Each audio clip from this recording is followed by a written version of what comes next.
Welcome to Talkin SEC. Writer, photographer, and producer Phillip Jordan discusses the latest news and breaks down the biggest games with the best analysts around. Now, from Southeast Alabama, a state that knows its sports, here is Phillip Jordan.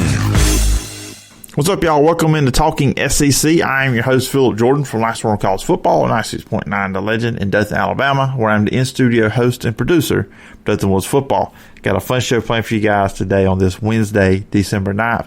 In just a few moments, I'm going to be joined by Aaron Torres. You can listen to him over on Fox Sports Radio on the weekends. You can check out his podcast, the Aaron Torres Sports Podcast, and you can check out all his work over at Kentucky Sports Radio. We are going to get into Heisman Trophy talk, Alabama, Florida, and Texas A&M is going to be talked about in our conversation as well, and how that relates to the Michigan-Ohio State game being canceled for this weekend. So a lot of good stuff, a good 20-minute conversation coming your way in just a few moments with Aaron Torres. Before we do that, I'll let you guys know you can find me and the podcast. You can find me on social media at PJordanSEC. You can find the show on Twitter at Talking SEC Pod.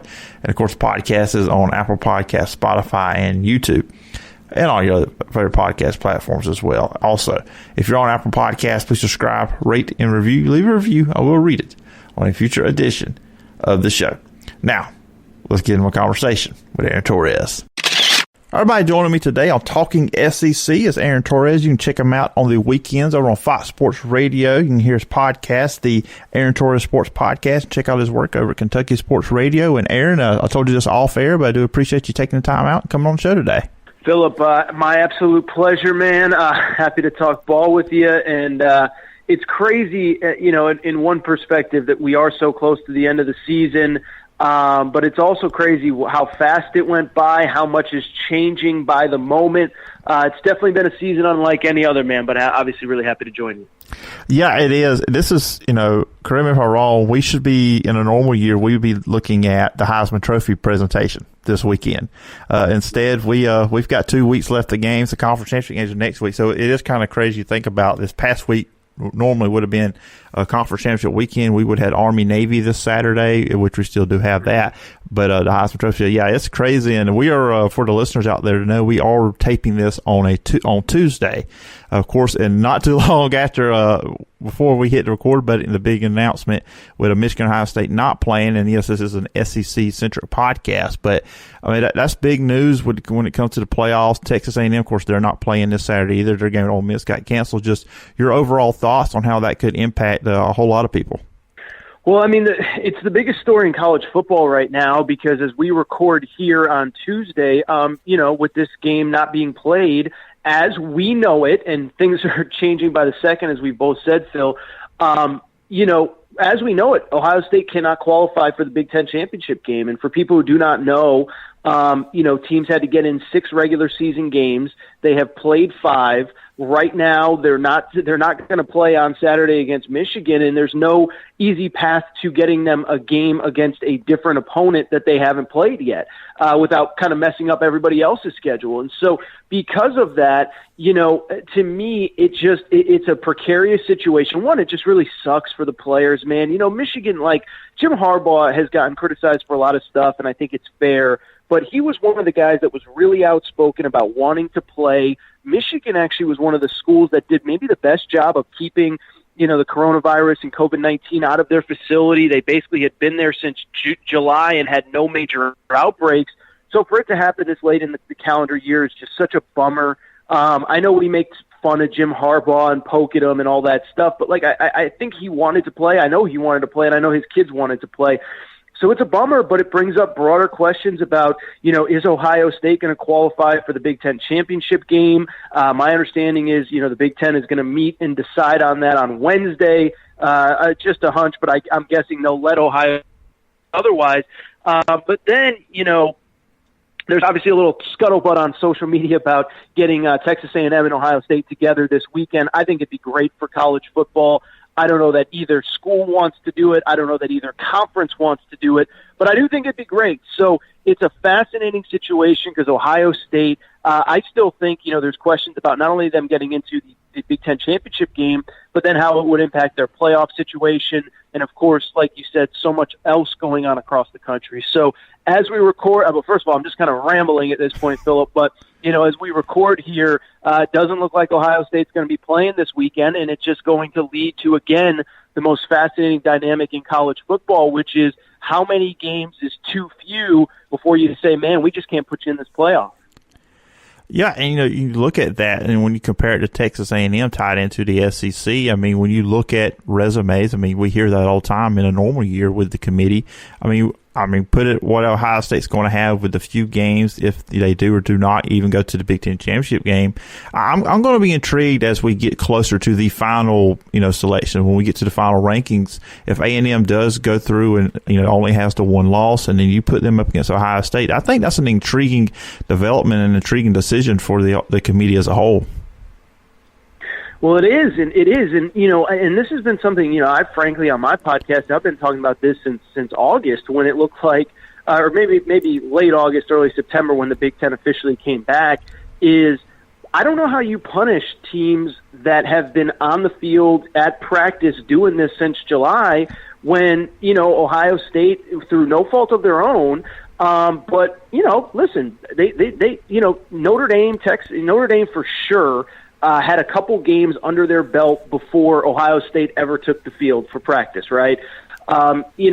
Obviously Texas A&M, Florida, whomever, all had multiple games before Ohio State ever kicked off their season. And so to me, it's kind of that old dynamic of you want to benefit, you want to give credit and a benefit of the doubt to the teams and the schools that have been doing this from the beginning, did it the right way, believed in the season. And I do think that's going to be a factor for this playoff committee. And then I think the broader thing that I don't think enough people are talking about right now, Phillip, is Ohio State is obviously a great team and obviously a great brand in college football, but you use an important word there, Phillip, and that's resume.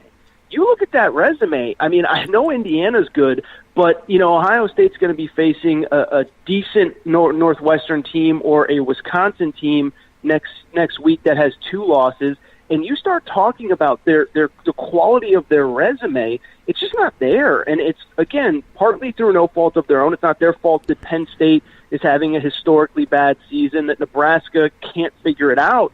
But it's going to be a really thin resume, especially when you compare it against the Texas A&M team that potentially would have a head-to-head win over what we think will be no worse than a 9-2 Florida team that probably finishes somewhere in the top 10. So to me, I think that's the interesting dynamic in and of itself, is everybody just wants to talk about the total games played. But I think you bring up a great point, Phil, about the idea of what the actual resume looks like. And let's be honest, Ohio State's resume just isn't all that impressive right now. Yeah, it's not. And then you mentioned Florida, so that's going to lead into the SEC. But overall, this year with the Southeastern Conference, of course, Alabama's been their dominant self. I think I came into the season thinking they would win the conference, but I didn't think they would be this dominant in doing so. But for you, when you look at SEC as a whole this year, thus far as we head into next week being an SEC championship game, what's really stood out to you with the conference this year? Oh, you could really make the argument just about everybody has an interesting storyline. One, to your point, Phillip, I believe I put this out there a few weeks ago when Alabama was beating up somebody really bad. I think you can make the case that so far this is the most dominant Alabama team of the Nick Saban era. And that sounds crazy, but when you add in the explosive offense with a suddenly improving defense, this team, it's never been like this, right? Even when they were good offensively the last few years with Tua, they took a step back defensively. And obviously years ago when they were great defensively, they didn't have an offense anything like this. So I think that's a fascinating story. I think A&M's emergence is a great story, especially because they had a bunch of opt-outs at the beginning of the season. And, it seems like Jimbo Fisher really has turned a corner. Dan Mullen, I think what he's done in 3 years is being underappreciated, where they just go into games and just boat race everybody, And then I think on the flip side, Dan Mullen, Jimbo Fisher, both third-year head coaches, and I know Jeremy Pruitt inherited a much worse situation, but we're talking about a situation where if they can't play Vanderbilt, we're talking about a team that's probably going to finish this year with 2 wins in their first 2 weeks and not a single win after early October. And you know how this stuff works, Phillip, is you head into the off season with a losing streak like that, and there's no way to kind of get public perception back on your side, right? I go on at radio in Knoxville all the time, and we were talking about this a few weeks ago, is, if Jeremy Pruitt goes into the offseason on a 7 or 8 game losing streak, assuming that Vanderbilt game doesn't get in, there's no way to change the narrative until next September. And we all know, and it's unfortunate, but the toxic nature of media coverage and the fact that the players, like, they hear that stuff, and so that to me is fascinating in and of itself. Obviously, South Carolina with a new head coach as of about 24 hours before, or I guess 72 hours before you and I spoke here on Tuesday. Arkansas, what they've done under Sam Pittman is awesome. Lane Kiffin has been awesome. Eli Drinkowitz has been awesome at Mizzou. I just think you really go across this league, just about everybody has a really interesting storyline. Yeah, and, I think one of the storylines, too, I think is really cool. I mean, when you look at the Heisman race involving the SEC, when you look at Mac Jones and Kyle Trask, you're looking at a Mac Jones who I believe was a 3-star recruit that initially was going to Kentucky, then he decided to go to Alabama. You got a Kyle Trask who was a backup to De'Aaron King in high school. I mean, he went, 5-6 years without starting a game. You see what he's doing at Florida. I mean, Trevor Lawrence and Justin Fields, they're great, and they've earned that. They are 5 stars coming out. They were, we expected them to be good. I think that's one of the cooler storylines when we look at the head of the Heisman races, those 2 quarterbacks and where they've come from to get to the point they are now. It's really interesting. I hadn't thought about it in that context. It is interesting just thinking about Mac Jones where, was committed, as you said, to Kentucky. And what's interesting about that is, they just fired their offensive coordinator because they had maybe the least dynamic offense in the entire SEC this year. And, Mac Jones could have been the guy playing in that system. And he goes to Alabama, and it's not only that he goes to Alabama, it's that he goes in the same recruiting class as Tua. And people say he's crazy, and people say, what are you doing? You're never going to play there. And he didn't play very much the last 2 years until Tua got hurt. But, it's a story of perseverance. And then obviously Kyle Trask in and of himself is an interesting story as well. And to kind of also piggyback off all that, what I would say is I don't have a Heisman vote, but I think you can argue the top 3 guys in this Heisman conversation are all from the SEC right now, with Justin Fields taking a step back, Zach Wilson at BYU taking a step back, Trevor Lawrence playing well, but he missed over a month, which is kind of incredible to think about. I think you have Mac Jones and Kyle Trask as a strong one, too. This Devontae Smith thing, I don't know where you stand on it, Phillip, but I think it's starting to pick up steam of, at the very least, this guy should be a finalist. He should be in the conversation.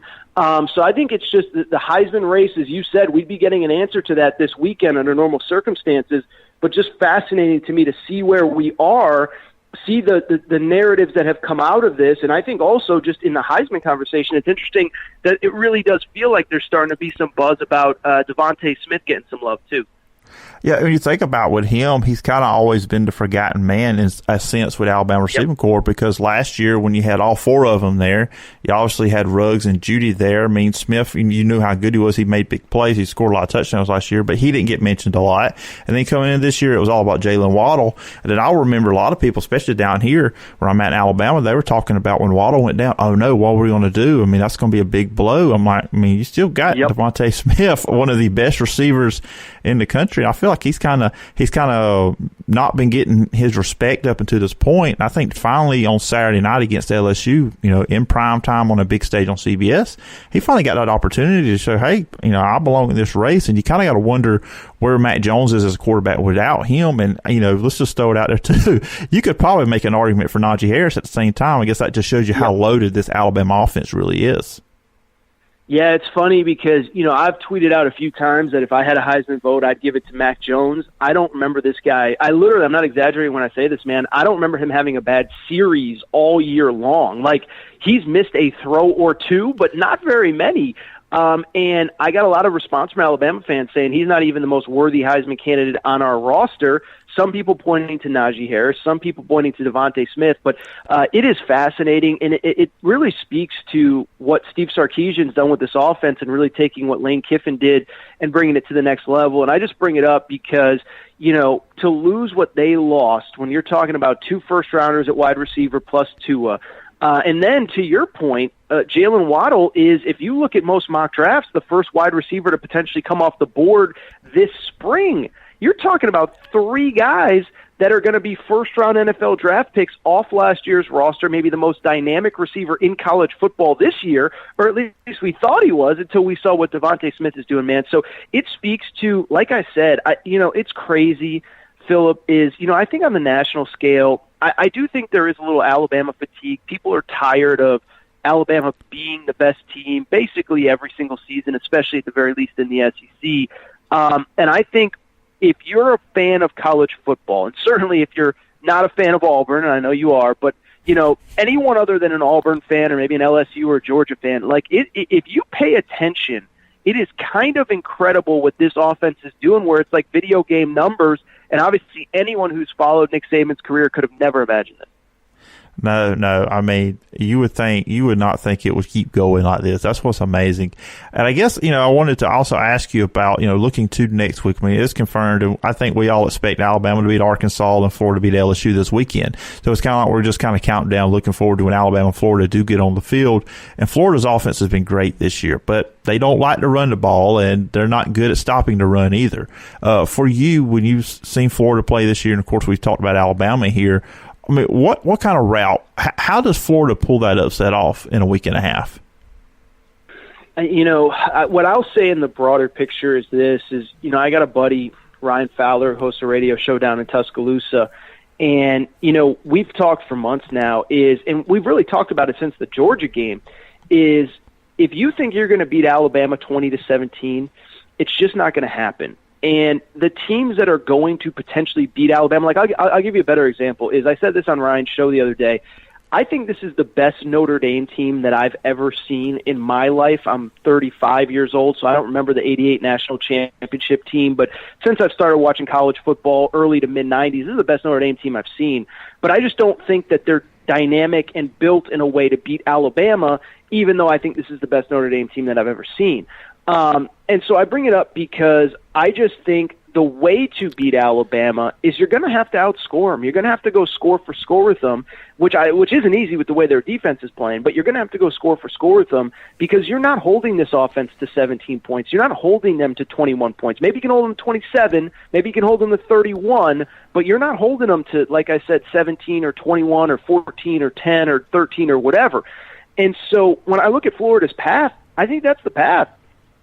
You got to have the ball last, and you got to score last. I really think, especially with Florida, we know that they're probably not as dynamic defensively as, say, a Clemson would be, which I think Clemson's really the only team that has a realistic shot against Alabama. Even Ohio State, they got great quarterback play, but they're terrible in defensive secondary. So I'm bringing all this up just to say you just got to go score for score with them and hope you have the ball last and hope you have a chance to with 2 minutes left to go the length of the field and win a game. That's the only way I see Florida beating them because, like you said, the defense will get there maybe under Dan Mullen, but it's not there yet. And I think it's just going to be you got to just score as many points as you can and hope you have one more when the final whistle is blown.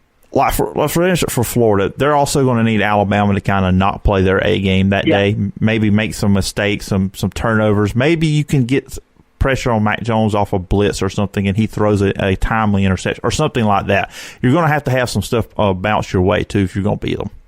I think that's totally fair. And I don't know if Florida is the defense to make that happen. What they're doing is really impressive because they lost a lot of real dynamic players on the defensive side of the football off last year's team. So, yes, I would think that, frankly, I think anybody other than Clemson, maybe, they're going to need Alabama to not play their best game. Now, maybe some of those teams would be the ones to create some of those problems, if you will.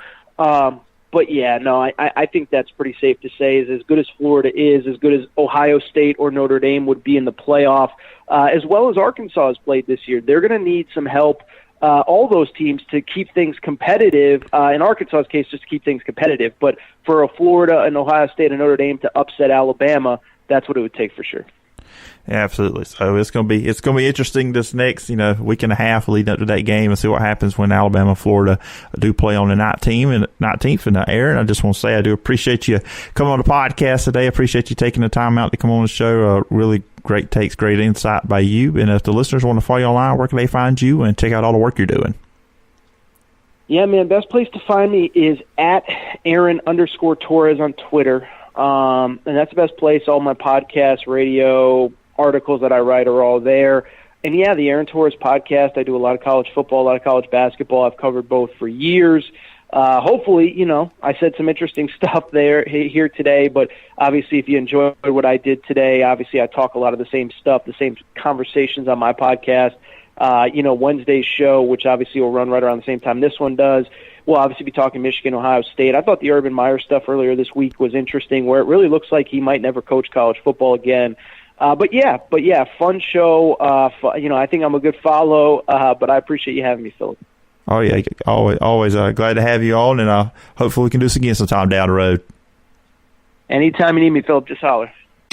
All right, thanks again, Aaron Torres, for coming on the podcast. That was a really, really fun conversation with Aaron, and check out his podcast, Aaron Torres Sports Podcast, and I also listen to him on Fox Sports Radio on the weekends, on Saturday nights with Arnie Spanier on Fox Sports Radio. Of course, you can check out all his other work at Kentucky Sports Radio as well.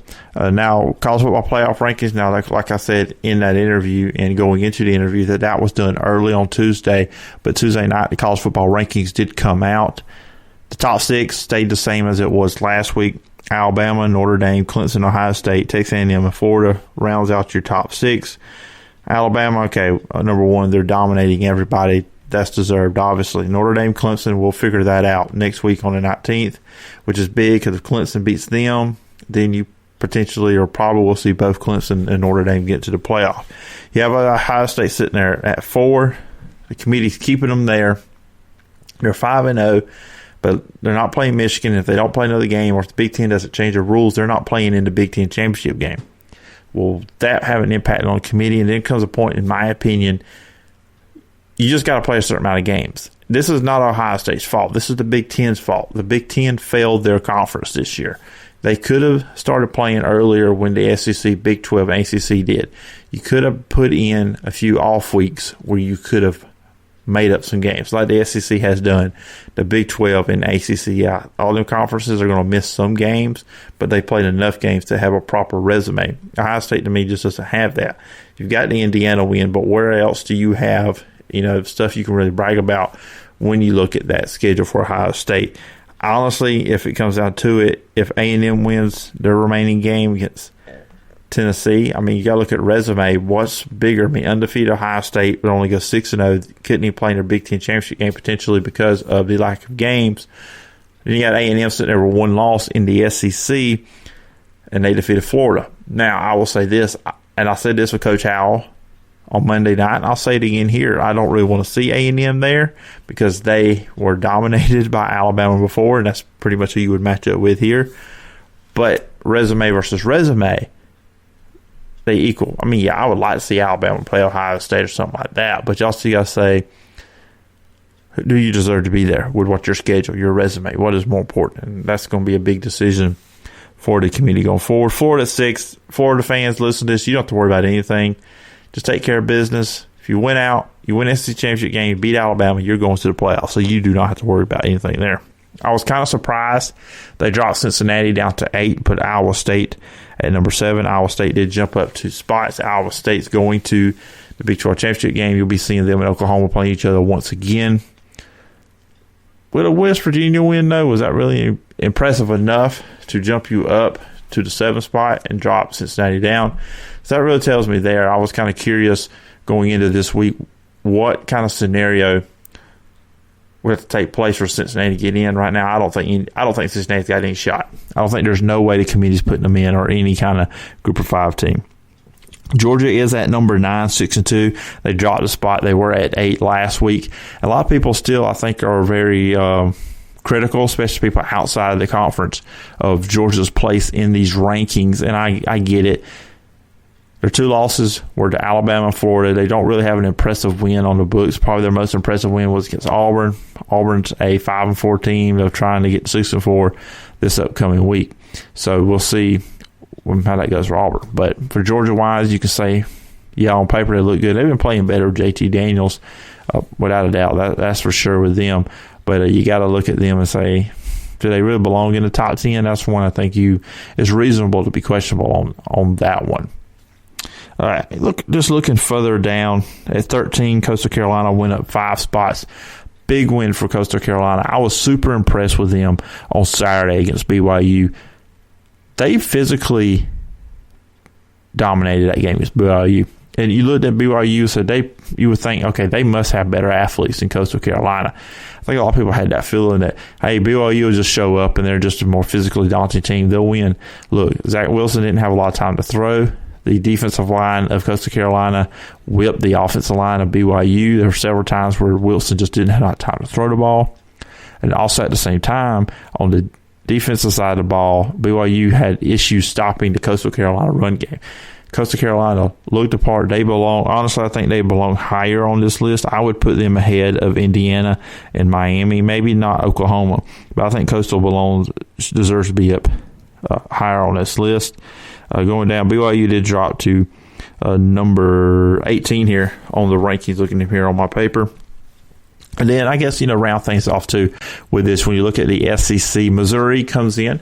They are in the rankings. Good job for Missouri. I wonder Eli Drinkwitz is going to get SEC Coach of the Year. I know Lane Kiffin's another name for that. I think Sam Pittman and Arkansas has probably fell out of that just for losing some games this year. And what a great game between Arkansas and Missouri this past Saturday was. And then Arkansas without Felipe Frank still making that a close game. Arkansas played well there. The new coaches in the SEC did do really well this year. I mean, outside of Mississippi State's got more rebuilding process to get the right guys there for Mike Leach. Eli Drinkwitz has showed promise there at Missouri. They started 0-2 this year, but they have gone 5-1 since then. They've played really well. The one loss was to Florida. They do play Georgia this week, and I would expect Georgia to win that one. But I would say for Missouri, there's a chance for this team to be a 6-4 team here at the end this year, and Eli Drinkwitz is doing a great job. Sam Pittman, obviously, yes, the last few weeks have not gone away, or last few games haven't gone away. Arkansas probably wanted to, the way their season was going at one point this year.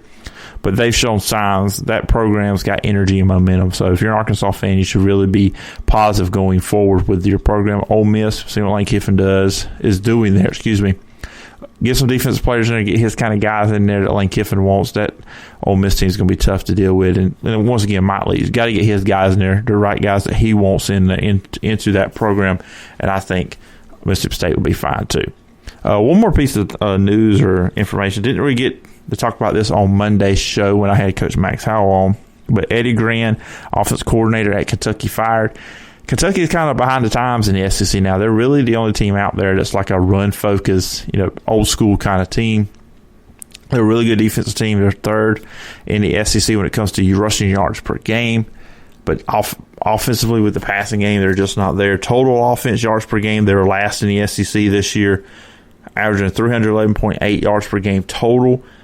Last in passing, 124.4. That's just not going to do it. Last year was an anomaly what they were able to do with Lynn Bowden and what they were able to do in past years, just running the ball. The league has changed. We've seen that this year. You have got to be able to throw the ball down the field.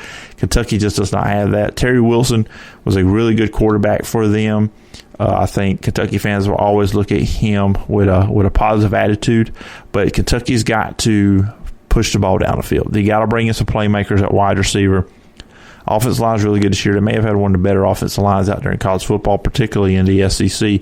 But Kentucky does need to improve with the passing game, and that's who they need to bring in. I'm not going to sit here and say who I think they should go get, who's this guy, who's that guy. I'm not going to let the Kentucky people and people who write those articles do that stuff. I'm just going to say, criteria, you got to bring somebody in that's really going to evolve your passing attack. But I think that's where Kentucky needs to take that next step, because when you look at SEC East going into next year, I still think Kentucky can be the third best team in that side of the conference.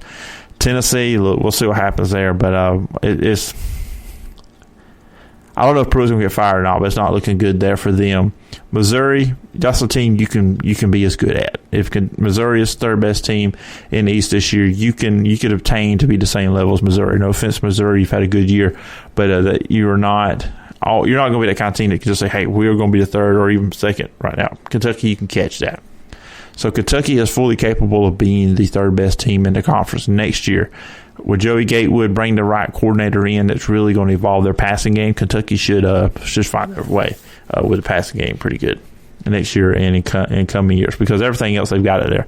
They've got the defense and they got the running game. They just got to make that pass game just a little bit better, just to keep defenses honest. And look, in the SEC, you may have to win some shootouts.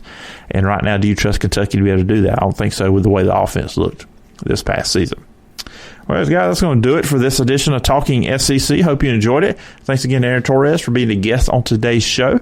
I'll be coming back to you on Friday. I'll be joined by Brandon Eiserman, my colleague over at Last One College Football. We will pick all the SEC games for the weekend and maybe look at some outside the conference games as well. So I hope you'll check out that podcast on Friday. Got to come to you bright and early. We'll probably record that late on Thursday evening and come to your mobile devices or wherever you hear your podcast.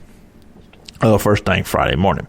Remember, you can follow me on social media at PJordanSEC. You can find the show on Twitter at Talking SEC Pod. I feel like I'm about to lose my voice here, talking 10 minutes straight here. You can obviously check out the podcast on Apple Podcasts, Spotify, YouTube, all your favorite podcast platforms. If you're on Apple Podcasts, please subscribe, rate, and review. Leave me a review. I will read it on a future edition of the show. Hope you guys have a next good couple of days, and I'll talk to you on Friday morning. Till then, bye-bye.